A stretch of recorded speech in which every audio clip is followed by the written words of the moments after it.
చెప్పు రవి చెప్పు. ఏంటి నా కత్తెర కూడా ఏది ఫస్ట్ పాడేసి. నా కత్తెర కూడా టకటకమంటూ స్పీడ్గా పోతుందే, నేను బిత్తర పోయి చూస్తున్నా నా మాటిని అంటుందే ఇట్టా బీటుకు 1 2 3 4.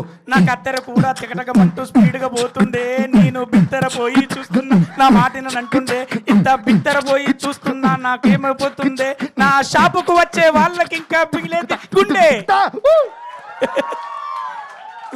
థ్యాంక్ యూ అన్న. Oh my god. మేము స్టార్ట్ చేసి 1 by 1 పాడిస్తుంటే of course these 3 guys we knew that they could sing. మిగతా వాళ్ళు కూడా పాడాలంటే they were like లేదు సార్ టైం కుదరదేమో రాదేమో అని everybody had their own doubts. But my confidence was comedy చేయగలిగిన వాళ్ళు లైఫ్లో చాలా విషయాలు చాలా అద్భుతంగా చేయగలరు. So let's give a huge round of applause to people who do comedy, because వీళ్ళందరూ లేకపోతే మనందరూ ఎప్పుడో చచ్చిపోదాం మోస్ట్లీ లైఫ్లో ఉన్న ప్రాబ్లమ్స్కి. So at this moment let's give a hats off to all the people who are doing comedy all over the world and making us laugh, because which is very important. Okay, so నేను అన్న comedy చేయగలిగితే వాళ్ళకి డెఫినెట్గా music sense and it is timing ఉంటుంది. Rap కాబట్టి పాడతారేమో అని then I said ఒక sample record చేసి పంపించండి చూద్దాం అంటే ఫస్ట్ శాంపులే ఫైనల్ శాంపుల్లో ఆయన రికార్డ్ చేసి పంపించాడు. అదే ఓకే చేస్తాం, అలాగే ఆయన కూడా అందరూ. So thanks to all of you guys. Thank you.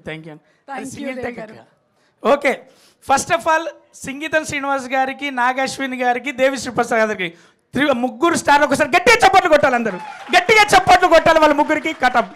ఆ తర్వాత హీరోకు, హీరోయిన్కు, విలన్కు ఆ ముగ్గురికి చప్పట్లు కొట్టాలి గట్టిగా. ఆ తర్వాత సంకల్ప్ ఆయన టీంకు గట్టిగా చప్పట్లు సరిపోవు. Thank you.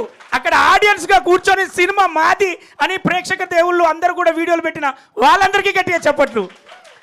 దెన్ ఆఫ్టర్ ఒకటి చెప్తాను. మొన్న చెప్పిన నాగేశ్వన్ గారు మీకు ఒకటే చెప్పారు, మీరు మంచి బయట ఇచ్చారు, అందులో చెప్పారు 5 కోట్లు ఇచ్చిన నా సినిమా థియేటర్లోనే అన్నారు కదా. ఇది ఆర్ట్, ఎక్కడే ఉంటుంది. బిజినెస్ మ్యాన్లు వస్తారు పోతారు, ఆర్ట్ ఎప్పటికీ ఉంటుంది. ఆర్ట్ మీద సంపాదించుకోవచ్చు, ఆర్ట్ మీద నిలబడచ్చు, ఆర్ట్ నిలబెట్టడానికి మీరు బతకచ్చు. మీకు అవకాశం ఉంటే అది చెయ్యొచ్చు. Thank you so much once again. అయిపోలే, మైక్ అయిపోయింది. 1 minute సరే తీసుకో. ఓకే, నాగశ్విన్ అన్న నాకు ఒకటి చాలా మంచి చారి క్యారెక్టర్, బైరాగి క్యారెక్టర్ మన కంపెనీ నుంచి 2 మంచి పాత్రలు ఇచ్చారు. ఎన్ని కాల్స్ వచ్చాయో చాలా అదృష్టంగా భావిస్తున్నా ఈ సినిమాలో నేను ఉండడం. Thank you and team Geetha గారు అండ్ వంశీ ఎడిటర్ గారు అందరికీ thank you. Love you all. Thank you. ఈ సినిమా చాలా చరిత్రలే సృష్టిస్తోంది. సంగీతం గారి 61వ సినిమా 90 ఏళ్ళకి వస్తే అసలు రచ్చరవి మాట్లాడిన షార్టెస్ట్ స్పీచ్గా ఇది చరిత్రలో మిగిలిపోతుంది.